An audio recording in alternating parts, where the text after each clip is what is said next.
प्रश्न, उदासीनता वक्र किसे कहते हैं? उत्तर, यह मात्रा के उन संयोगों को प्रदर्शित करने वाला बिंदुओं का मार्ग है जिनके बीच व्यक्ति उदासीन या तटस्थ रहता है, इसलिए इसे उदासीनता वक्र कहते हैं। प्रश्न, सीमांत उपयोगिता ह्रास नियम किसे कहा जाता है? उत्तर, किसी समय पर मनुष्य ज्यों-ज्यों किसी वस्तु का अधिकाधिक मात्रा में उपयोग करता है, त्यों-त्यों उत्तरोत्तर इकाइयों का उपयोगिता गुण कम होता चला जाता है, ह्रास नियम कहा जाता है। इस प्रवृत्ति को ही अर्थशास्त्र में सीमांत उपयोगिता कहा जाता है।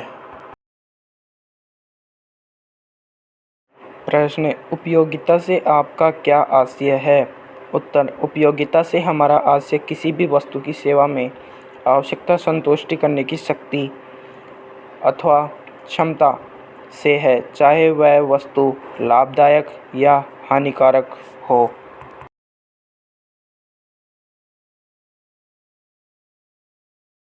प्रश्न, मांग की कीमत लोच कौन सी कहलाती है?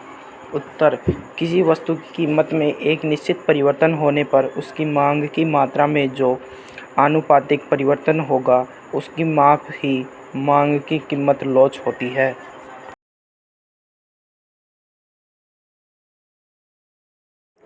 प्रश्न, व्यष्टि अर्थशास्त्र क्या है? उत्तर, यह ज्ञान की वह शाखा है जिसमें विशिष्ट आर्थिक इकाइयों का अध्ययन किया जाता है, जैसे विशिष्ट व्यक्ति, विशिष्ट फर्म, विशिष्ट उद्योग आदि।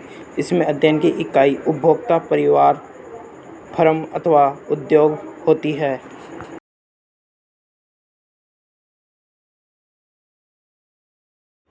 प्रश्न, व्यष्टि अर्थशास्त्र की कोई दो विशेषताएं लिखिए।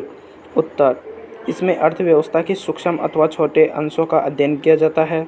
सेकंड, यह किसी वस्तु या सेवा के मूल्य और उत्पादन के निर्धारण हेतु अन्य बातें यथावत रहें आवश्यक होती हैं। प्रश्न, धनात्मक अर्थशास्त्र से आप क्या समझते हैं? उत्तर, अर्थशास्त्र ज्ञान के उस भाग का नाम है जिसका संबंध धन से है।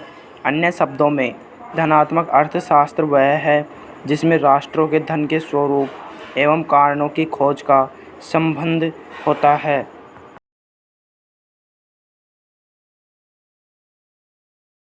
प्रश्न, समष्टि अर्थशास्त्र किसे कहते हैं? उत्तर, जिसे अर्थशास्त्र में बड़े बड़े समूह अथवा समस्त अर्थव्यवस्था से संबंध रखने वाली औसत को अध्ययन किया जाता है तो उसे समष्टि अर्थशास्त्र कहते हैं, जैसे राष्ट्रीय बचत, कुल विनियोग, कुल उपभोग एवं कुल रोजगार आदि।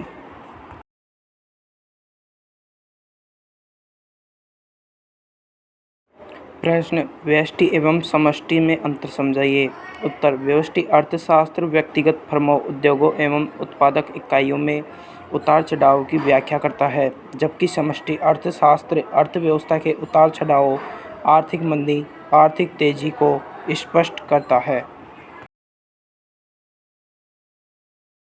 प्रश्न, प्रतिस्थापन प्रभाव क्या है? उत्तर, जे.आर. हिक्स के शब्दों में आर्थिक सिद्धांतों के उन भागों को स्थिर या स्थैतिक अर्थशास्त्र कहा जाता है जिसमें हम तिथि का ध्यान नहीं रखते हैं, और गतिशील उन भागों को कहते हैं जिनमें प्रत्येक मात्रा का संबंध किस तिथि में होता है। प्रश्न, श्रेष्ठ वस्तुएं किसे कहते हैं? उत्तर, श्रेष्ठ वस्तुओं का अर्थ ऐसी वस्तुओं से है जिनकी मांग आय बढ़ने के साथ बढ़ती है और आय कम हो जाने पर मांग भी कम हो जाती है। अन्य शब्दों में, धनात्मक आय प्रभाव वाली वस्तुओं को श्रेष्ठ वस्तुएं कहते हैं।